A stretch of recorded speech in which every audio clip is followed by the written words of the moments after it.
Alors, dans ce tuto, on va voir l'import photo, logo et la gestion de la couche alpha. Donc, j'ai été chercher des photos, admettons pour ce projet, qui sont des photos faites lors d'un live de Michael Jones. Et admettons que je veuille rajouter ces photos à ce projet. Donc, je te donne de Michael Jones avec Mario Ramsamy, le chanteur d'images, que nous connaissons tous. Regardez ce qui se passe. Voici les photos prises par Cédric Jarnage. Donc, il y a une trentaine de photos à l'œil. Et bizarrement, quand je vais dans le même dossier, dans l'architecture de l'ordinateur, dans Resolve, il se trouve qu'il me trouve que 2 photos. Et que quand je veux les lire, il me les lit les unes après les autres, mais il ne m'a trouvé qu'un seul fichier. Donc, petite particularité, DaVinci Resolve est fait à la base pour lire aussi des suites d'images fixes. Tout simplement parce qu'en étalonnage, par exemple, on a tendance à travailler sur des suites d'images fixes de très grosse qualité qui nous permet d'avoir de bonnes grosses qualités en vidéo, notamment pour sortir un film pour le cinéma. Donc, ce qui se passe, c'est que lui, il reconnaît les photos qui sont un peu nommées de la même façon, et ben, il les reconnaît comme un seul film d'image fixe. Tout est normal, il suffira juste de cliquer sur ces 3 petits points et de lui demander d'afficher des images individuelles. Et là, on voit bien qu'il reconnaît toutes mes photos de façon individuelle. Donc, je vais les importer. J'ai créé un dossier photo. Je fais une multisélection sur toutes mes photos. Et je n'ai plus qu'à les glisser dans le dossier photo, dans le bin photo de mon espace de stockage. Et voilà, toutes mes photos sont importées et peuvent être lues de façon individuelle et montées de façon individuelle. Maintenant, j'ai importé différents logos.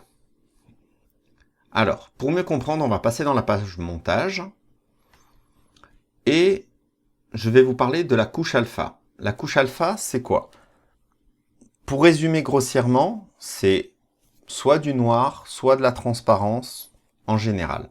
C'est représenté par un damier comme ça, qui indique qu'il y a une couche alpha d'intégrer dans le logo. Donc ça, c'est les infographistes qui l'intègrent dans un logo, par exemple. Alors, petite parenthèse, si vous avez besoin d'intégrer un logo dans un montage, demandez à votre infographiste du 72 dpi. C'est une norme pour la vidéo. Voilà. Sinon, tout simplement, on va avoir un résultat un peu comme celui-ci. Alors, c'est pas flagrant sur celui-ci. Voilà. Sur celui-ci, par exemple, on va avoir un résultat qui est très écrété et vraiment pas très propre. Donc, respectez cette norme de 72 dpi. Je ferme la parenthèse. Donc, par exemple, si je prends ce logo Facebook, assez atypique, alors, vous remarquez qu'on est dans la bibliothèque de médias.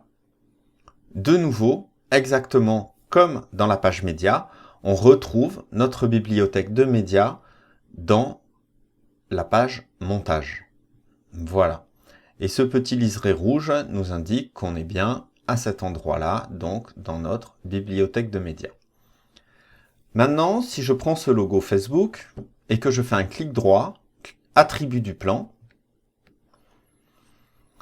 on va, en descendant, ici, trouver le mode alpha. Donc, la gestion de la couche alpha.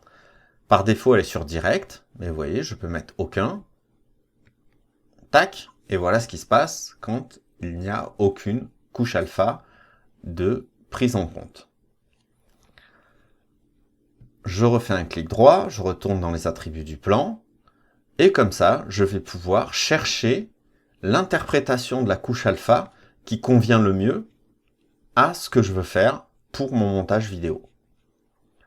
Donc ça, c'est pas terrible. On va y retourner. attribut du plan, prémultiplier, on va le mettre en inversé, hop, toujours pas ce que je veux. Clic droit. Alors, vous voyez ici, changer le mode alpha. Ça évite de passer par les attributs du plan, en fait. Donc, on va pouvoir aussi, par cet endroit-là, aller chercher la gestion de la couche alpha, la passer sur direct. Alors, bizarrement, là, ça n'a pas bougé.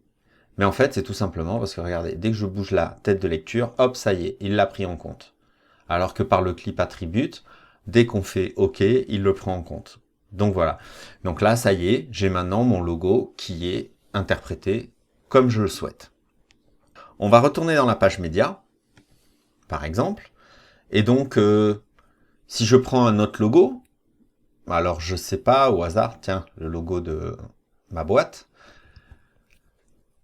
je vais faire mon clic droit, et là, pareil, j'ai le Change Alpha Mode, ou via le clip attribute.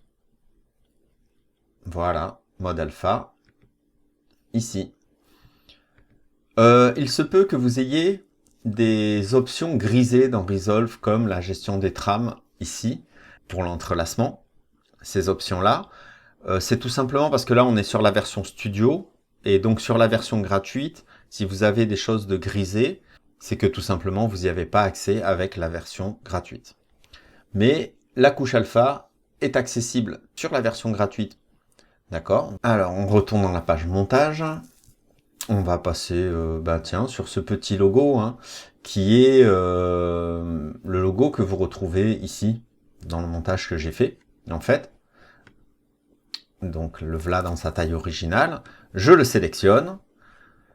Je le retrouve ici. Donc, une fois sélectionné, clic droit, attribut du plan, mode alpha, prémultiplier, par exemple. OK. Ah, c'est toujours pas ce que je veux. Il m'a pris les bords noirs ici, il me les a transformés en transparence, mais c'est pas ce que je veux. Donc, allez, changer le alpha mode, on va passer par ici, inverser. Hop, on bouge un peu la lecture pour qu'il l'interprète comme il faut. Donc, on pourrait se servir d'un logo comme un calque aussi, voilà, par exemple. Mais c'est pas ce que je veux pour le coup. Donc, je recommence, clic droit, changer le mode alpha, et je le passe en direct. Et là, maintenant, soit en lançant la lecture, soit en bougeant un petit peu la tête de lecture, voilà, je retrouve bien mon TV, ici, exactement comme je l'avais incrusté dans ce montage de Je te donne. Voilà, je vais pas aller vraiment plus loin, j'avais mis d'autres exemples de logos, en fait, donc celui-ci, bon là on voit la couche alpha qu'elle a interprétée de façon assez bizarre dans la création de ce logo, par du blanc, du gris, du noir. Des fois elle est représentée par ce damier, donc on sait de façon évidente que c'est une couche alpha, et sinon en modifiant la couche alpha, on peut avoir les résultats escomptés. Donc on va le faire, hein. Allez, une dernière fois, vous avez compris le truc.